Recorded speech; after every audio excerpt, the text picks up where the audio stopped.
Ya, Assalamualaikum dan selamat sejahtera kepada pelajar-pelajar tingkatan 2.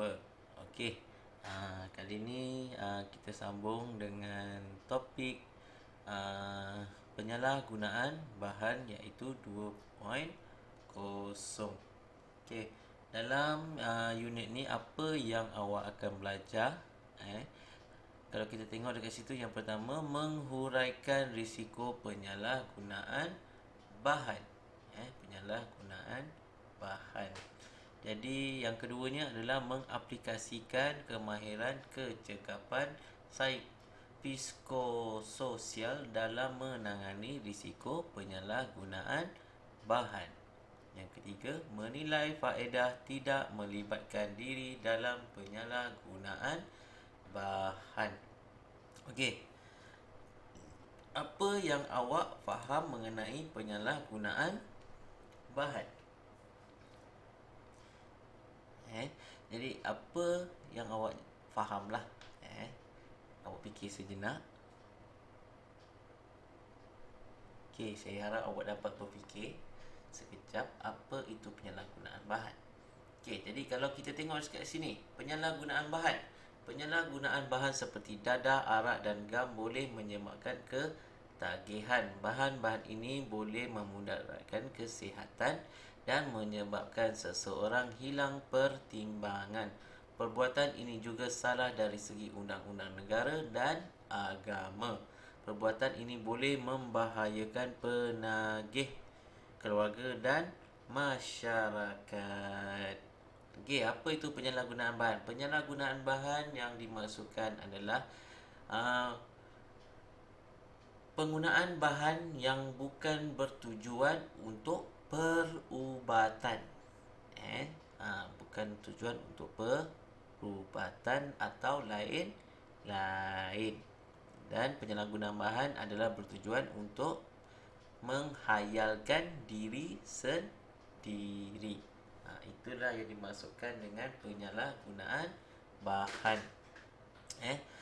Sebagai contoh, tengok kat situ kita ada dadah, arak dan gam. Okey, jadi kalau kita tengok muka surat sebelah dia, risiko penyalahgunaan bahan. Penyalahgunaan bahan boleh menyebabkan seseorang individu berisiko dengan masalah kesihatan, kegiatan antisosial dan perbuatan jenayah. Bahan-bahan yang disalahgunakan boleh memudaratkan kesihatan dan menyebabkan seseorang individu yang terlibat mudah hilang pertimbangan dan melakukan perkara-perkara di luar jangkaan.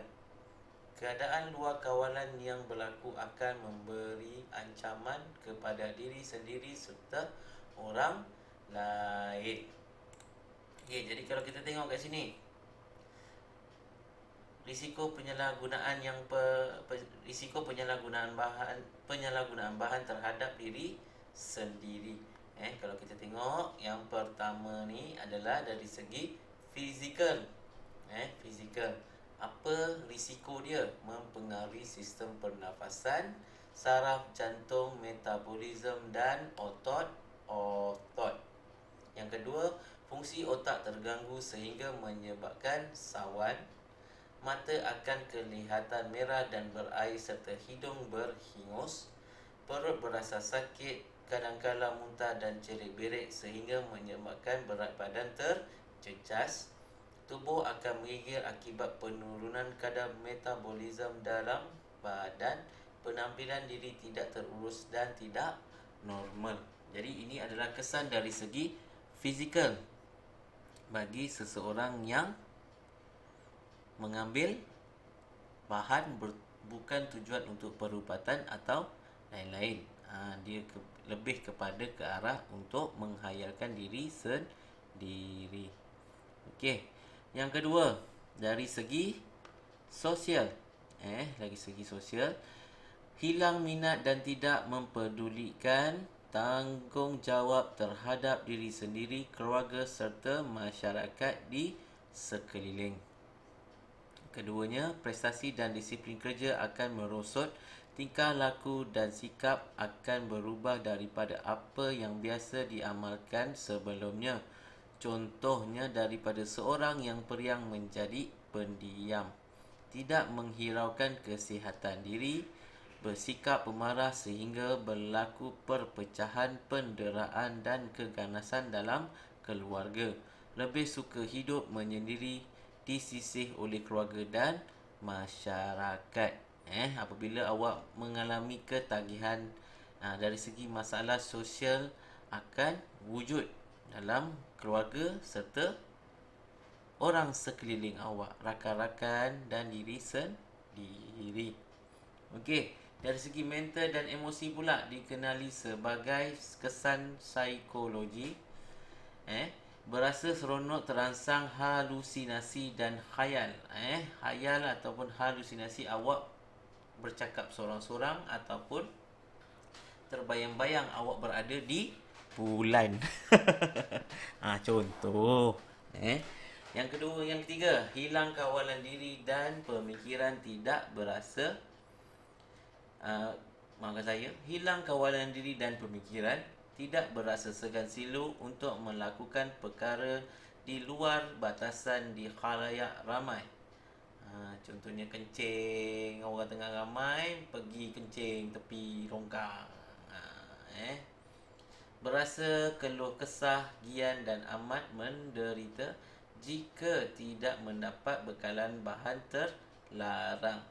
Boleh bertindak ganas dan hilang kawalan emosi, mengalami gangguan mental dan menjadi tidak waras. Okey. Seterusnya, kesan daripada kepada otak. Bahan terlarang akan mengawal minda dan merosakkan pemikiran, hilang rasa malu, fikiran bercelaru dan pergerakan menjadi tidak terkawal. Sukar menerima pelajaran, membentuk idea spontan, menumpukan fikiran dan membuat pertimbangan dengan teliti.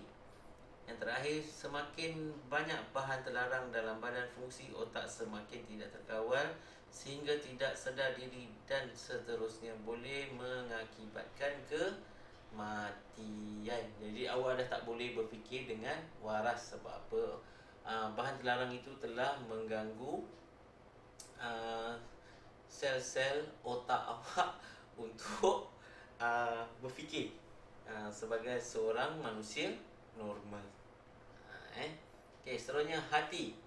Hati akan mengalami kerosakan yang serius seperti sirrosis hati yang boleh membawa maut.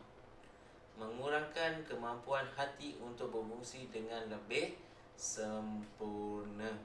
Okey, itu dari segi hati.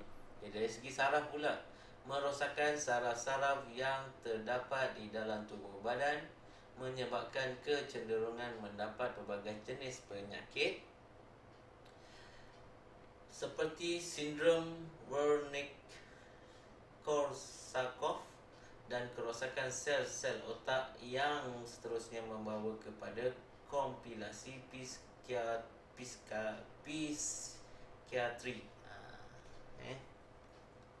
Okey, seterusnya janin bagi perempuan lah. Bagi perempuan, lelaki tak adalah. Awak tak boleh mengandung. Perempuan saja yang boleh mengandung. Okay, dari segi janin pula, saiz kepala yang terlalu kecil berbanding tubuh badan dia lah. Keadaan muka yang rata dan kelemahan pada sendi-sendi dan otot, mengalami kekurangan berat badan, mengalami kecacatan. Kesan kepada janin bagi perempuan.